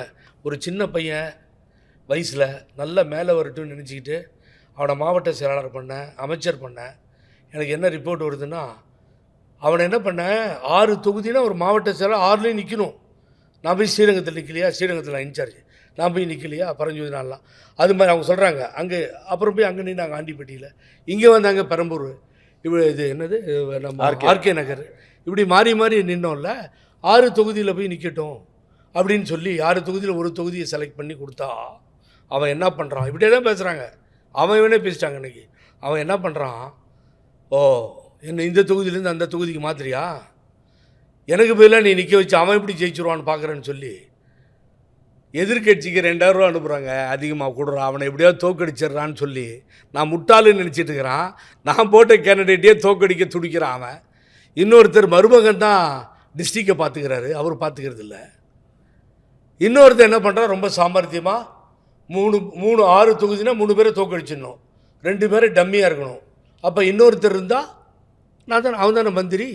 அந்த கால்குலேஷனில் இன்னொரு டிஸ்ட்ரிக்டை அவரும் ரொம்ப வயசில் சின்னவர் அவரும் பண்ணார்னு சொல்லிட்டு வெரி ரொம்ப சொல்லிக்கிட்டே போனவங்க எல்லாம். என் உடம்பை இழந்துட்டேன், என்னுடைய முடியல, என்னால் அந்த அளவுக்கு போயிட்டேன், என்னுடைய ஹெல்த்து போயிடுச்சுங்க, தேவையில்லாத வேலையில் இறங்கி இந்த அரசியலால் என்னுடைய நிம்மதி போச்சு, எல்லாம் போச்சுங்க, ஜெயிலில் போயிட்டு நடக்க முடியாமல் நடந்தேன், இப்படிலாம் முடிஞ்சு பெங்களூர்லேருந்து திரும்பி வந்து என்னால் முடியல, அப்பயும் கட்சியை காப்பாற்றி வச்சுருக்கேன் அப்படின்னு சொல்லும்போது எல்லாருமே கண்ணில் தண்ணி வர ஆரம்பிச்சிச்சு, சோகமாக பேச ஆரம்பிச்சிட்டாங்க. இனிமேல் ஒருத்தருக்கு ஒருத்தர் இந்த பண்ணி கட்சியை அழிக்கிறேன்னு சொன்னால் இதுதான் என்னுடைய கடைசி செயற்குழுனாங்க. இனிமேல் நான் காம்ப்ரமைஸ் ஆக மாட்டேன், எனக்கு தேவையில்லைன்ற ஒரு முடிவுக்கு வருவேன்னு சொன்னாங்க. சார் ஒரே ஆள் எழுந்தேன் நான், எவனை வேணாலும் கேளுங்க, யார் வேணாலும் சொல்லட்டும், அவங்க எனக்கு வேண்டியவங்க தான் இருந்தாங்க அங்கே. நான் எழுந்து ஒரே ஆள் சொன்னேன், அம்மா நீங்களே இப்படி சொன்னால் நாங்கள் எங்கம்மா போகிறதுன்னாங்க. இன்றைக்கி புதிய தலைமுறையில் பதிய வச்சுக்கோங்க அந்த வார்த்தையை, திரும்பி மைக்கு கொடுங்கன்னு வாங்கி என்கிட்ட சொன்ன வார்த்தை, புகழேந்தி நீ உங்களுக்கு தெரியாது, வேறு ஸ்டேட்லேருந்து பாலிடிக்ஸ் பண்ணிகிட்ருக்கீங்க, அதனால் உங்களுக்கு புரியாது, என்னை சுற்றி சுற்றி திருடன்லாம் உட்காந்துருக்காங்கன்னு சொன்னாங்க. சுற்றி திருடனுங்க உட்காந்துட்டு இருக்காங்க, திருடங்களா. அந்த பொதுக்குழு மேடையிலே சொல்கிறோம், செயற்குழுங்க ஆஃபீஸ் செயற்குழுல சொல்லிவிட்டு நீங்கள் உட்காருங்க அப்படின்ட்டாங்க. என்ன ஒன்றுமே பண்ண முடியல, அப்படியே கையெடுத்து கும்பிட்டுட்டு உட்காந்தேன். அப்படிப்பட்ட திருடர்கள் இருக்கின்ற இடமா போச்சு சார் ஏடிஎம்கே. ஏகப்பட்ட பேர். ஏன் அடுத்த குரலை கொடுக்க மாட்டேன்றானா? கொள்ளையடிக்க ஃப்ரீயாக விட்டாச்சு, கொள்ளையடிச்சாச்சு. ஒருத்தனையாவது பேச சொல்லுங்க பார்க்குறேன். நான் பேசுனா ஆம்பளை சிங்கம் பார்க்கலாம். ஒரே ஒரு கருத்தை சொல்லி முடிக்கிறேன். அதான் எங்கள் 2 பேர் பேசுறதுக்கு தலைப்பாக இருக்கட்டும். ஒரே ஒரு ஃபோன் கால் வந்துச்சு, யாருன்னு கேட்க மாட்டார், திருப்பதின்னு நினைக்கிறேன். அந்த நம்பிக்கையோடு பேசுகிறேன். அண்ணா ஒரே ஒரு விஷயம், நீங்கள் ஜேசிடி பிரபாகரன்ட்டு பழனிசாமிகிட்டலாம் பேசிக்கோங்க. அவருடைய தலைமை இல்லாமல் இங்கே இருக்க பக்கத்தில் இருக்க ஒருத்தர் தலைமை ஏற்றுக்கிட்டா நீங்கள் ஒத்துக்குவீங்களான்னு என்னை கேட்டாங்க காலையில். ஐயா உங்கள் வீடு இப்போவும் சொன்னால் நேராக வந்துடுறேன், கையெடுத்து கும்பிட்றேன், இப்பயே ஏற்றுக்கிறேன், யாராவது ஒருத்தர் வந்து தலைமை தாங்குங்க, எல்லாம் சரியாக போய்டுன்னு சொல்லியிருக்கேன். பார்ப்போம், காலம் பதில் சொல்லும். நன்றி, வணக்கம். பார்க்கலாம் 2026 எப்படி அமையுதுன்னு. உங்களோட இணைப்பு முயற்சி வெற்றிகரமாக நடக்கட்டும். வாழ்த்துக்கள்.